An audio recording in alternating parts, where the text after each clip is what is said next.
All right, let's go ahead and get Brandon started.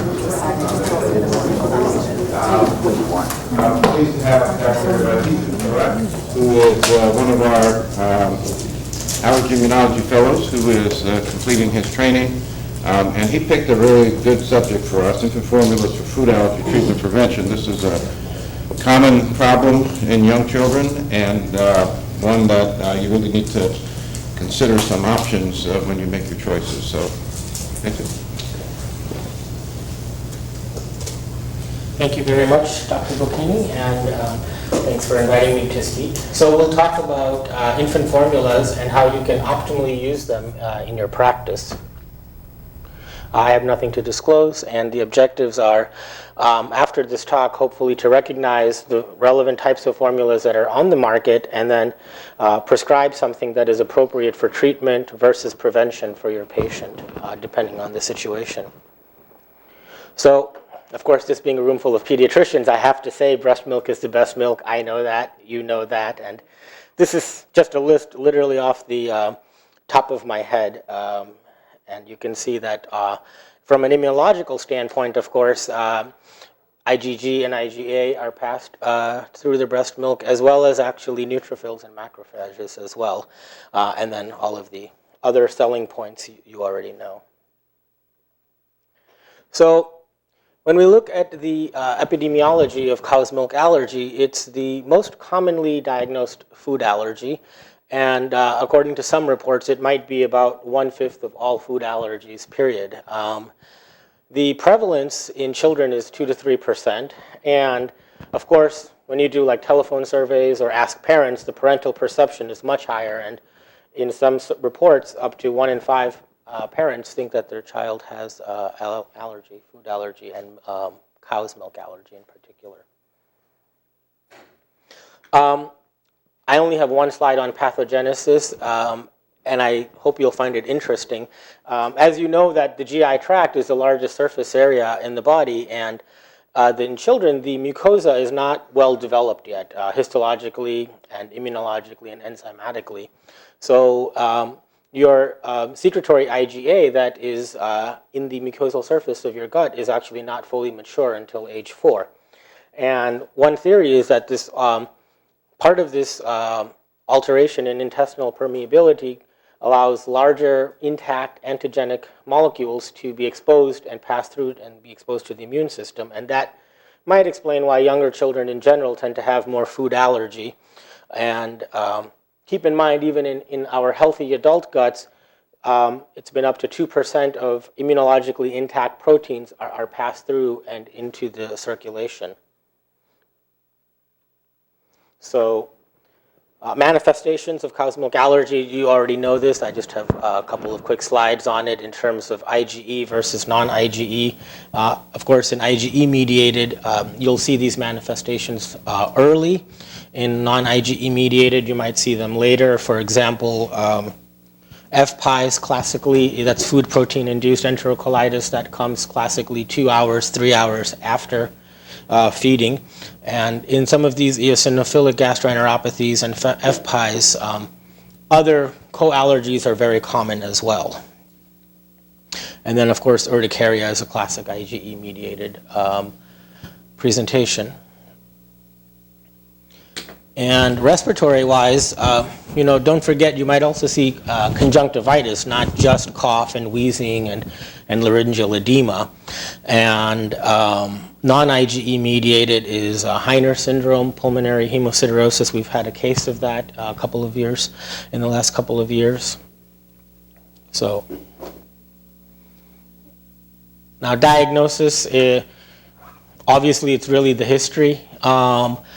And even if the testing is negative, if the history is strong, then you kind of have the diagnosis. And I put PE and physical exam in parentheses because often the parents will not come right at that moment when the child is having that reaction. You'll see them after the fact. So, and then really we just do an elimination diet to make sure the symptoms are resolved. And in certain situations we do a well-designed challenge test. That kind of test is mandatory in research settings to prove cow's milk allergy, double-blinded placebo-controlled food challenge. In most of the papers that I'll talk about that's done is to establish the diagnosis of cow's milk allergy, but we don't routinely do that in clinical practice. Now, in terms of treatment, you obviously want to eliminate the offending agent, but keep in mind that's not easy due to the ubiquity of cow's milk proteins in commercial foods in a variety of forms, whether it's casein or whey or lactose or whatever. Lactose is a sugar, sorry, but in whichever way you read labels, there's often hidden milk ingredients without realizing it. So it's up to you as a clinician to provide an appropriate substitute that, from an immunological and allergic standpoint, as well as a pediatrician, of course, being from a nutritionally adequate standpoint. So with that quick background, we can get into infant formulas. And it's helpful to know some basic concepts first. So epitope is the antigenic site on a molecule, and generally there are two types of epitopes. Conformational, you can see that's related to when the protein folds in its tertiary and quaternary structure, and a sequential epitope, which is related to actually the linear epitope, the sequence of amino acids that is forming to make an amino acid. So if you remember from basic biochemistry, when you heat something, it'll denature the protein, and you can often get rid of the conformational proteins that way. But the sequential proteins require enzymatic hydrolysis, and indeed, those epitopes, if your allergy is because of that kind of thing, then those allergies persist longer, actually. So when you look at these brands and stuff, what these manufacturers are doing, they're using a variety of things to try to get rid of some of those epitopes and break down those proteins. And they use heat, enzymatic hydrolysis, ultrafiltration, high intensity ultrasound, and gamma radiation. And when you do that, you obviously create problems along the way. And it happens more extensively that something is processed. So you change the physical chemical properties, the osmolarity sometimes becomes increases and becomes hyper, an imbalance of nutrients, loss of nutrients I wouldn't worry too much about. And then of course the big thing is poor taste and high cost, and that happens often. So this slide just shows you the degree of processing and what happens when that happens. And here you have the native protein, and this is the most allergenic for the person who's allergic, not for everybody, of course. And then as you partially hydrolyze it, you have larger peptides and extensively hydrolyzed and synthesized free amino acids. These two, these are hypoallergenic formulas, and this is essentially non-allergenic. I think they actually came because they noticed that people who had like severe GI surgery, and they were first used in those patients actually who couldn't really absorb anything. So in cow's milk proteins, there are two major types of protein, casein and whey. So caseins are about 80% of the total cow's milk proteins, and the big one there is alpha S1 casein, but also S2 beta and kappa caseins, and whey is the other 20%, and that has lactalbumin and beta-lactoglobulin. The three key things you want to remember are casein, beta-lactoglobulin, and alpha-lactalbumin. Those are the major allergens, and often children who have cow's milk allergy are co-sensitized to all three. So you might ask yourself, what is casein anyway? And so there's a specific definition of that, and that is through the, and it doesn't really matter for you, but I was just curious myself when I was researching this. It's the acidification of raw milk, skim milk, at a certain pH, at a certain temperature, and then you get these two fractions. You get the 80%, the casein proteins, the coagulum, and then the lactose serum, the 20%, that's whey. So this is a very busy slide, and the point of this slide is just to convey that from a nutritional standpoint, they're all good. And I've highlighted, as of course our reference, breast milk. And then these two in the green, these are extensively hydrolyzed formulas, alimentum and nutramigen, and free amino acid formulas, Neocate and Elecare. But you can see the partially hydrolyzed formulas are included as well, and regular cow's milk based as well as soy based. And the point I would like to highlight is they're obviously nutritionally adequate, and just keep in mind the protein concentration is, the amount is higher here compared to breast milk, and sometimes that's not always a great thing. But as well as the calcium is where am I? 710. The calcium is higher and the phosphorus levels are higher, and sometimes the osmolality is a little bit higher as well. But still, the point is nutritionally they're adequate. So now that we know about that and we're ready to pick a formula, the choices are quite bewildering still, especially if they're in Chinese, as in this case, and you cannot read Chinese.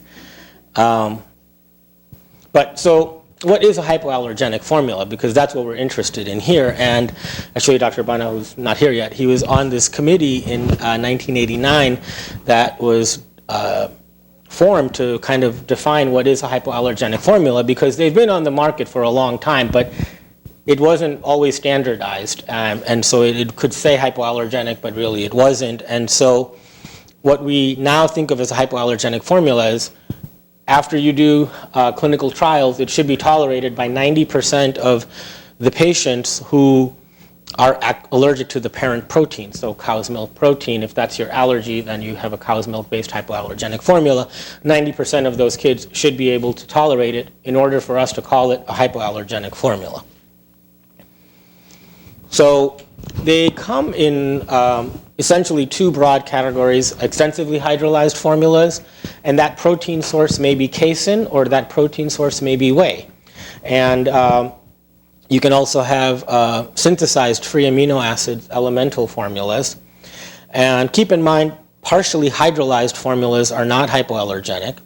And commercial preparations, not all of them have been adequately studied. So not every single brand that's on the market has all of this research behind it. Keep that in mind.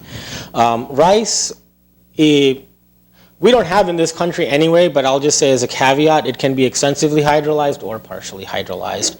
And rice milk is just a different thing altogether. So extensively hydrolyzed formulas for infants, these are, I think, most of the things that are available in the US.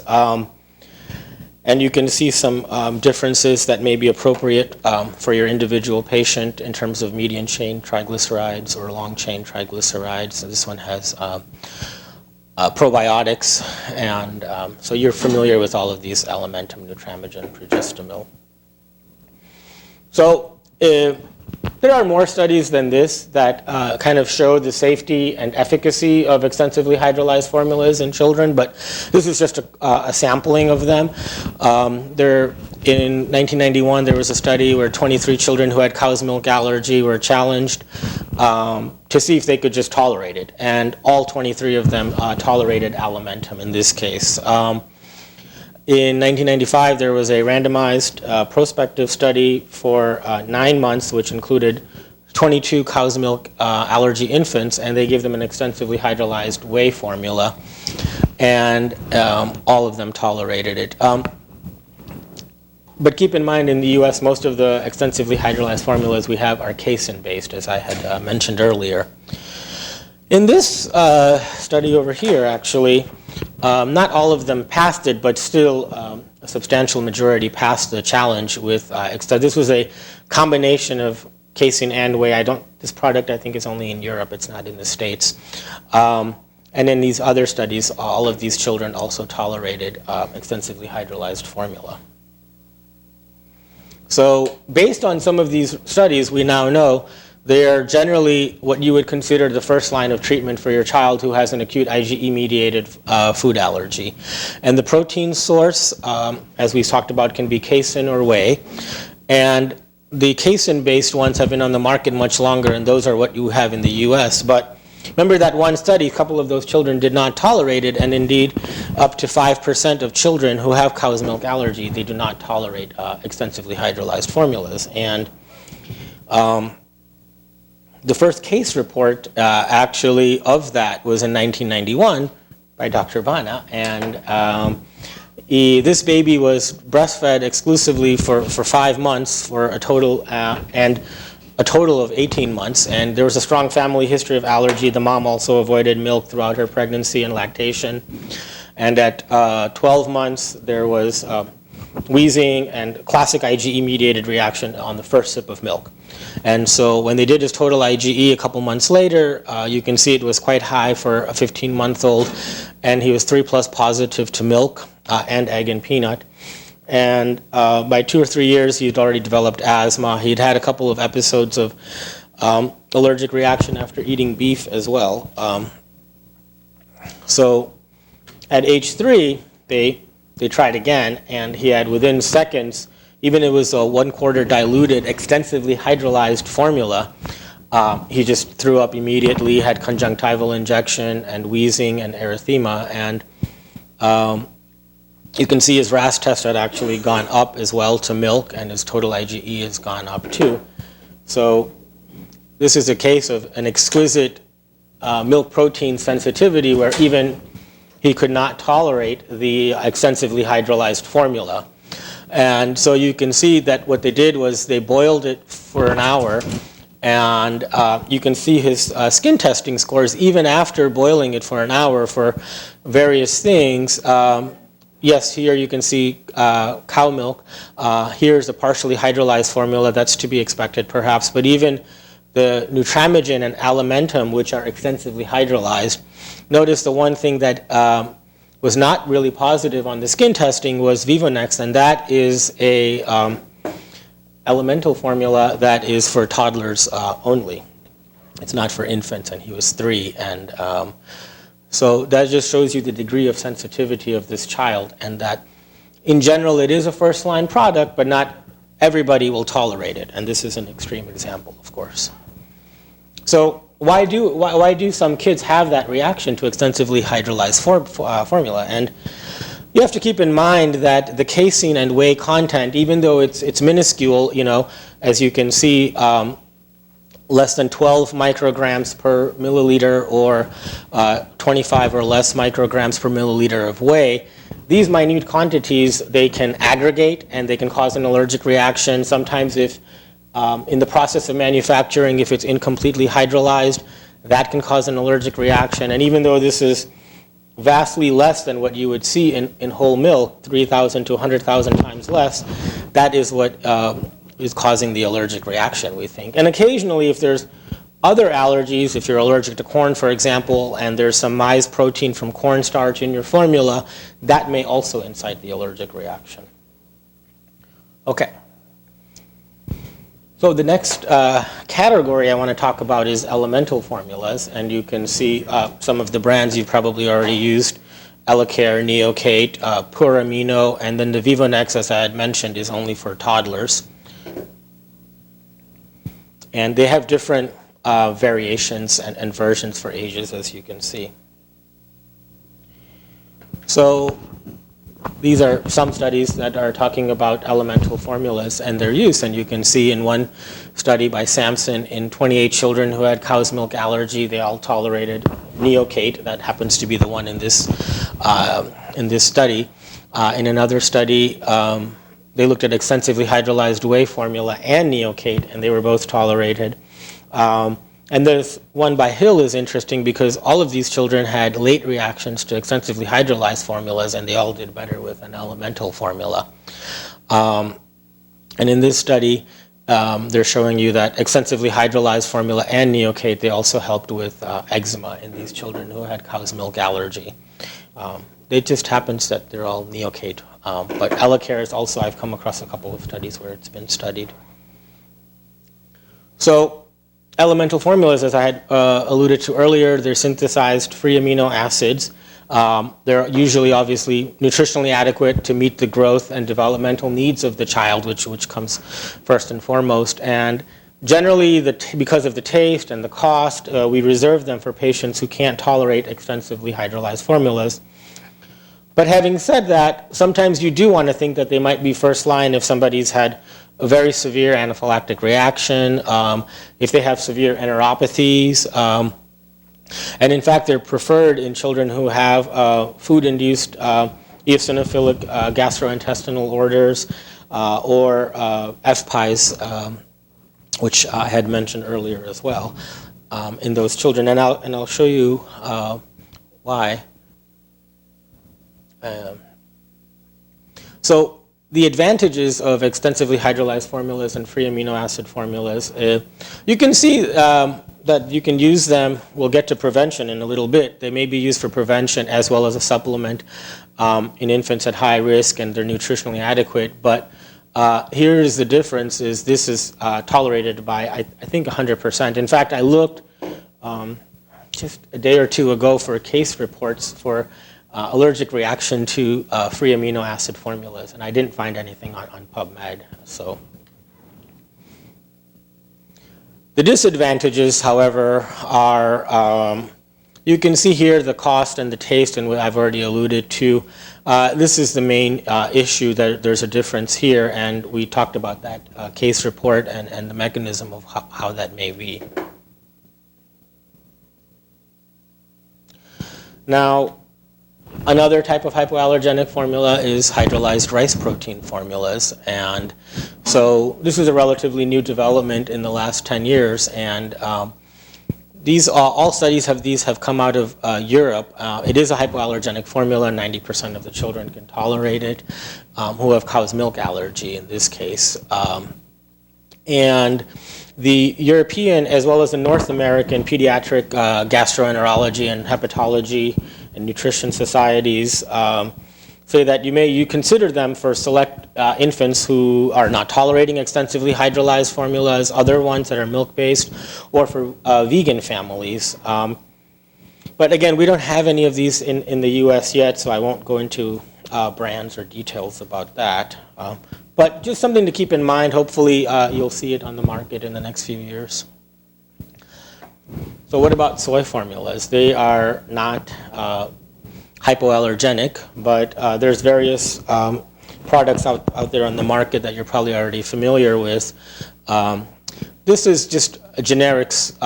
Most of your generics, as an FYI, they come from this manufacturer in Ireland, Parekh, and this is usually what you see when you get Walmart or Walgreens or any sort of store brand soy product. So soy formulas, they have a couple of major globulins, conglycin and glycinin, that may also cause allergy. It's not a hypoallergenic formula, and so you cannot really use it. Well, you can try it for treatment, but it's not for CMA prevention. And in fact, there have been studies, that's pretty clear. There's also, I believe, a Cochrane review, and I think the AAP also, they state in their guidelines that it has not been shown to help in terms of preventing allergy and atopy in children who are high risk. But for treatment, you can think of it as a second line. But it's a pretty decent second line. In 86% of subjects who have IgE-mediated cow's milk allergy, they can usually tolerate soy milk. But if your patient has protein enterocolitis that's non-IgE mediated, less than half of those patients can handle soy milk. And that's what we see often. And so really, you want to understand what the nature of the allergy is of your patient before you would think about trying them on soy milk to make sure. Having said that, though, it does taste better. It costs less. I have not taste tested these, by the way. I'm just from what I generally understand. And it's also a good option for families that are vegan families. Of course, like anything else, if you may get sensitized to it over time. And in this one meta-analysis by Katz, they found that 8.7% of children who are on soy milk, that the prevalence of allergy over time was that high.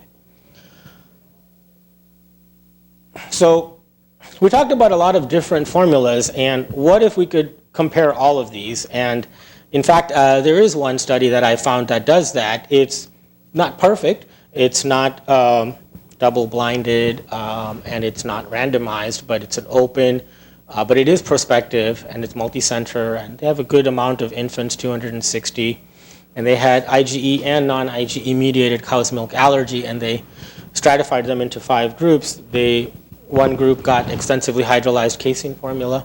Another group got the same, but with LGG probiotic. Another group used a hypoallergenic rice formula. This was based in Europe. Another group used soy formula, and another group used a free amino acid formula. And they wanted to see, after a year, your ability to tolerate cow's milk. So this was for treatment, acquisition of tolerance to cow's milk, right? And when they did that, they found that the children who did best tended to be in the extensively hydrolyzed casein formula with probiotic group. About 80% of those kids were able to tolerate milk after a year. So that's intriguing. It's one study, and of course, as I said, it's not randomized, but it is an interesting study. This is not as important, the tolerance for IgE-mediated cow's milk versus non-IgE-mediated. You can see the general point of this is not so easy to get tolerance in the non-IgE-mediated cow's milk allergy. Sorry, the reverse is not as easy in the IgE-mediated. So that study just leads us into probiotics, which I'll talk about as an aside for the moment. Even though that study was sort of positive, the overall consensus is the studies have been inconsistent and there's not enough evidence to routinely recommend using probiotic supplementation at this time.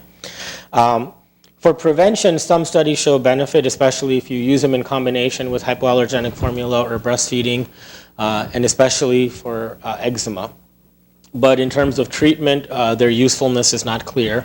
And keep in mind, of course, that they may pose a risk if somebody is critically immunodeficient or in a premature baby whose immune system hasn't fully developed either. So we need more studies to see what their role would be in terms of dose and when to use them and how long to use them. And that sort of is a reason why we have so many mixed results with probiotics. You can see that all these studies, they really vary based on the strain that they used or species. How much did you give? Did you give one or multiple? I didn't even mention this on here, but prebiotics, and then it's converted. And then the method of administration, the duration, what age did you give? Did you give it after the allergy started or before? Did they have multiple food allergies? So because of all of these variables, I think that's why we have mixed results for probiotics. What about non-bovine mammalian milk? So I think maybe a lot of the students are not necessarily familiar with this concept, but it certainly is possible. So 21 infants in this study who could not tolerate extensively hydrolyzed formula, but 86% of them could actually tolerate donkey's milk. And similar, better here, 96% tolerated donkey's milk in this group of 25 children who had cow's milk allergy.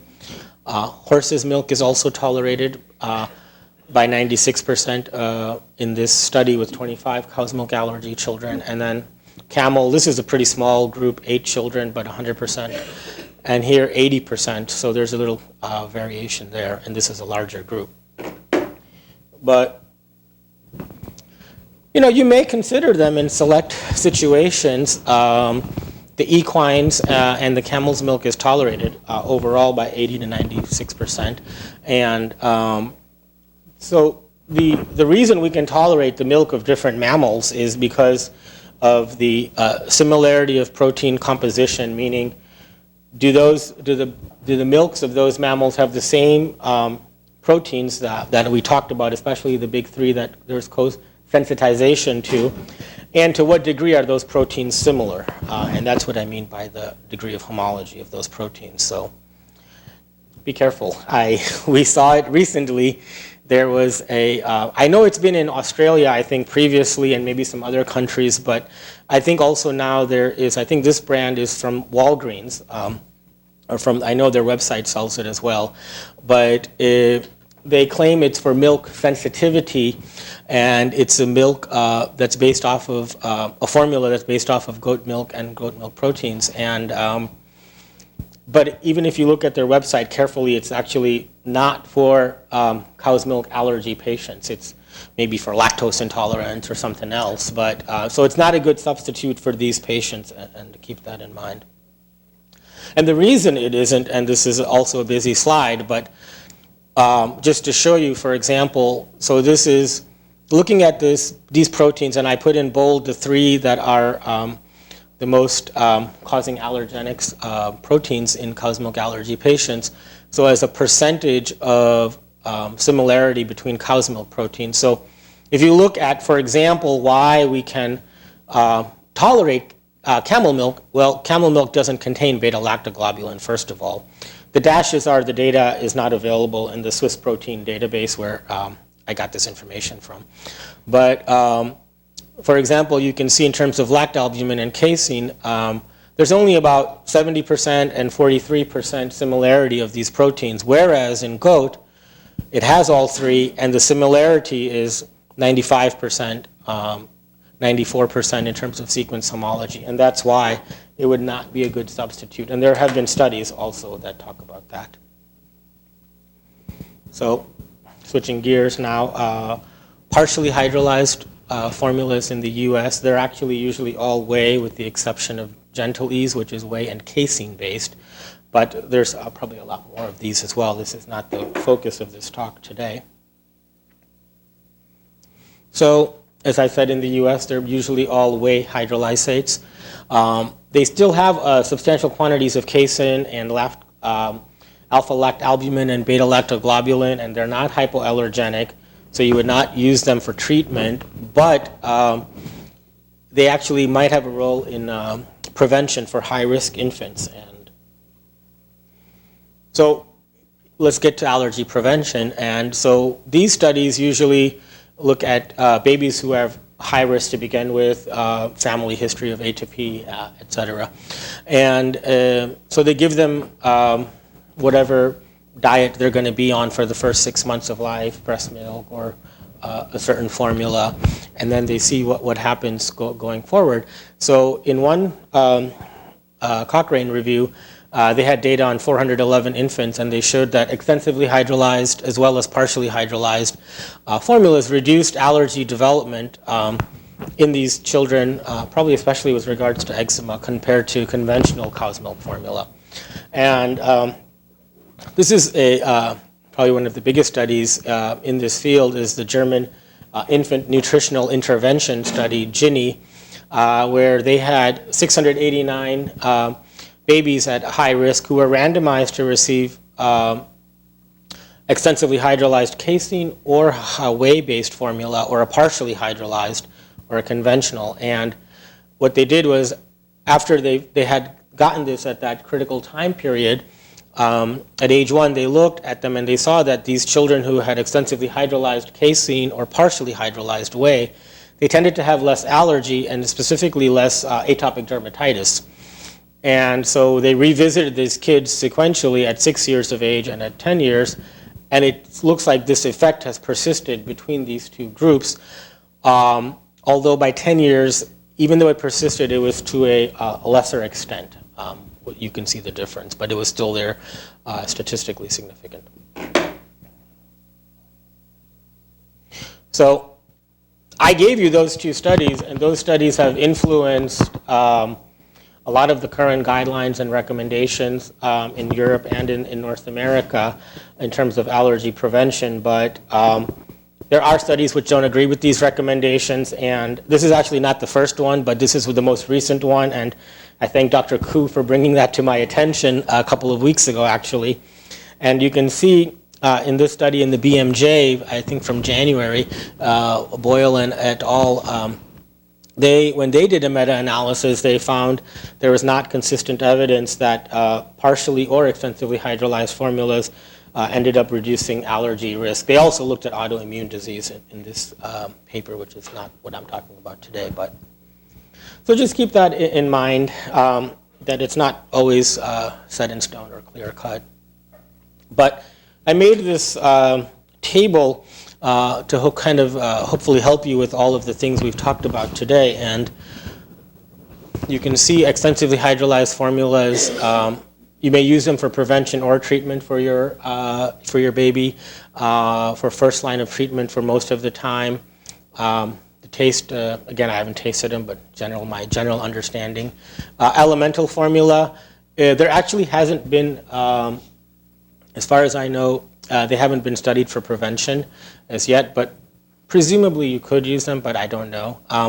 Treatment, yes, of course, in more severe cases or in protein enteropathies or eosinophilic enteropathies.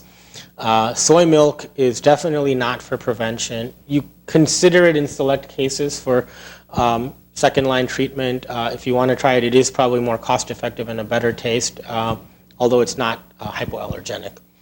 Rice formulas, they're relatively new. They haven't been studied for prevention. They're not in the States, but you may see them, and when that comes, if they're, keep in mind, like I said, there's rice milk, rice partially hydrolyzed and extensively. I'm talking about extensively hydrolyzed you could use for treatment. We only have goat's milk based, and that is not for treatment. The nutritional adequacy of these is not fully assessed for goat milk. I'm assuming if it's on the market, there's been some studies that it should be relatively adequate. Partially hydrolyzed formulas, keep in mind, definitely the treatment would not work. I showed you that slide of the degrees of processing and how large the epitopes and the peptides are. But you may consider them for prevention. Despite that study I just showed you, I would probably still say, unless we have more studies or a change in guidelines, that you could probably consider them for prevention. And there might be other mechanisms at play, like I didn't talk about it, but we have studies that look at children who have milk allergy or egg allergy, but they can tolerate baked goods, and those children tend to outgrow their allergy sooner, and the thinking is that might be because of a tolerance inducing effect of these smaller peptides in baked goods. So for now, I would still say yes. And then probiotics, of course, it's pretty mixed results. So in conclusion, I think I've already talked about most of these things. Extensively hydrolyzed is the first line. Use amino acid formulas for severe cases. The soy you may consider for second line of treatment. The probiotics is not established. Prevention, and especially the largest benefit has been with eczema. Actually, there are some studies which indicate extensively hydrolyzed formulas are probably superior to partially hydrolyzed formulas in terms of prevention. So I would probably still go with this first over this, and that's why I put it in that order. And that's it. Thank you.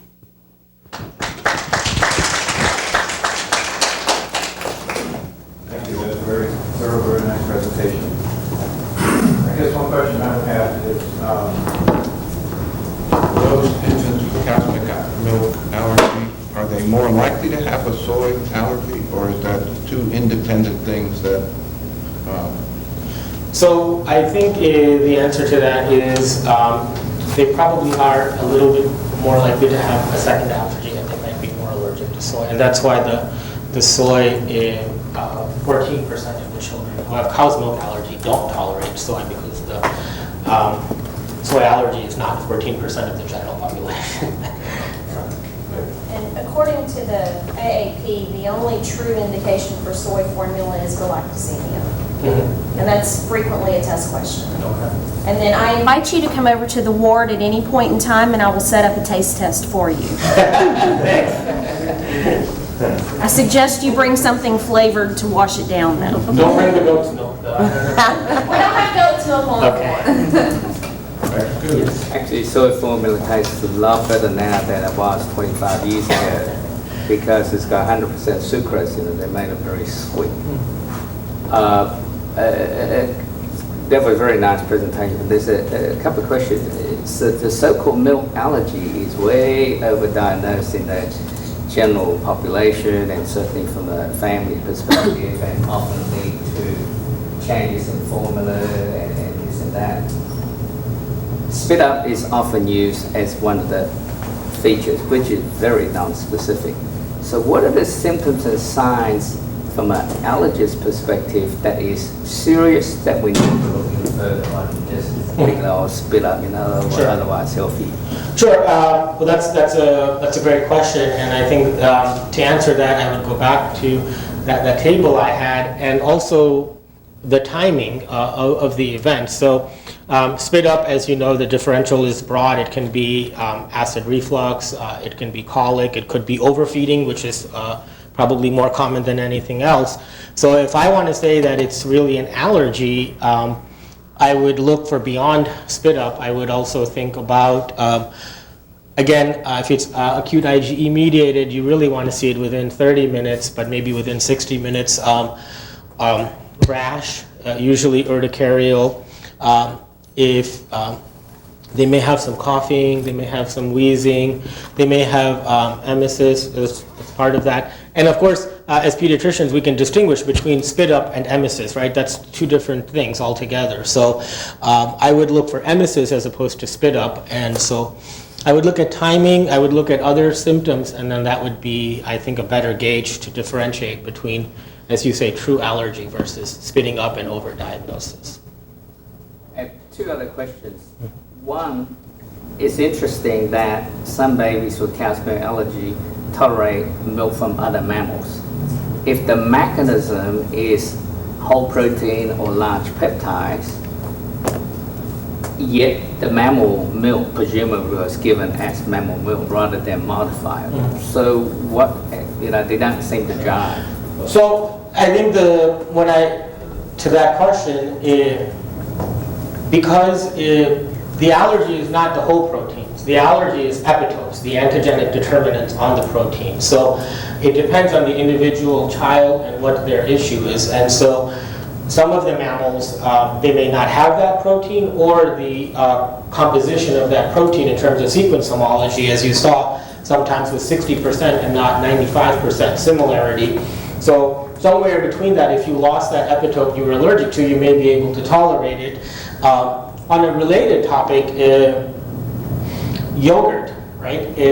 People who have cow's milk allergies, some of them can eat yogurt, some of them cannot. And one theory I came across was that depending on the yogurt and the probiotic in that yogurt, if it is breaking down whey, and your primary issue was with whey at the molecular level, but not with casein, you may be able to tolerate that yogurt. So, I hope that answers that question. Okay, I'm sorry. One more thing for the benefit of students and residents. In this country, you can get goat milk and rice milk in the supermarket. You got to remember that type of milk, they're not infant formula. The rice and goat are deficient in some essential amino acids such as methionine. And about 30 years ago, there were a whole bunch of kids fed goat's milk died from, I think, hypochloremic alkalosis. They're chloride deficient. So just be careful. Just because you think somebody might be allergic and rice may be good or goat may be good, that's not the same. That's very right. important. And to that point, like these things that we think of as rice milk, that's not meant for infants. Those are not nutritionally designed adequate formulas. So yeah, if I didn't make that clear, that's a great point to emphasize. For breastfeeding mothers who you think the infant is cow's milk allergic, do the mothers need to be avoiding dairy products? I know that's kind of controversial. So I think there are some guidelines that say that if they shouldn't modify, but if there is a history of allergy for yourself, for example, as the mom, and there's a strong family history of it, it may be better to avoid it. Because in the breast milk, there are still some protein molecules, and that is one of the reasons we think breast milk is good, because it has a tolerance-inducing effect. So in that exquisitely sensitive person, it may be better to avoid. I don't know if you want to add something else to that, Dr. Bonell. And my other question was, if a patient, an infant has eczema, atopic dermatitis, then should we switch to extensively hydrolyzed formula? So not routinely. I think in that situation, let's say they have not just mild eczema that you would never send to me, but they have moderate to severe, then what I would want to do is I would want to skin test them, and then I would want to try certain elimination diets based on that. I wouldn't assume it's the milk. In fact, for atopic dermatitis, the most common culprit is egg, I believe. So I would want to test them first. Skin testing is better than in vitro testing, actually, and so we would prefer to do that and then make a decision in terms of elimination trials.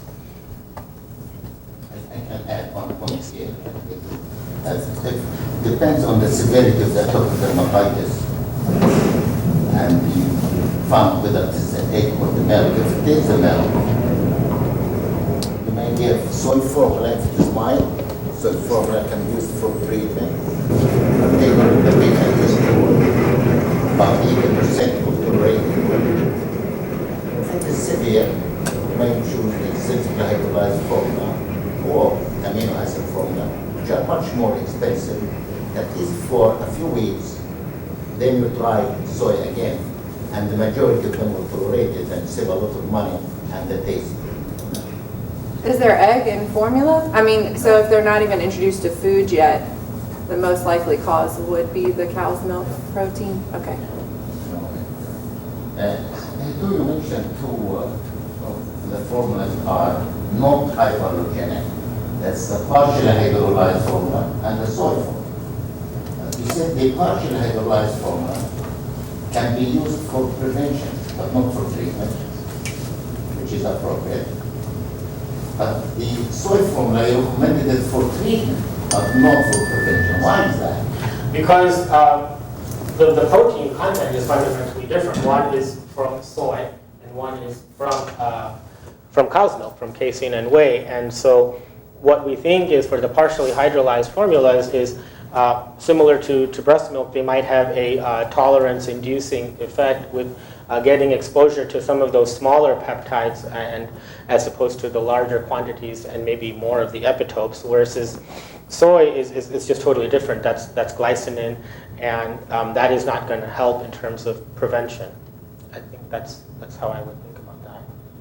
So a formula can be used for one and not the other. Yes. Either prevention or treatment, but not both.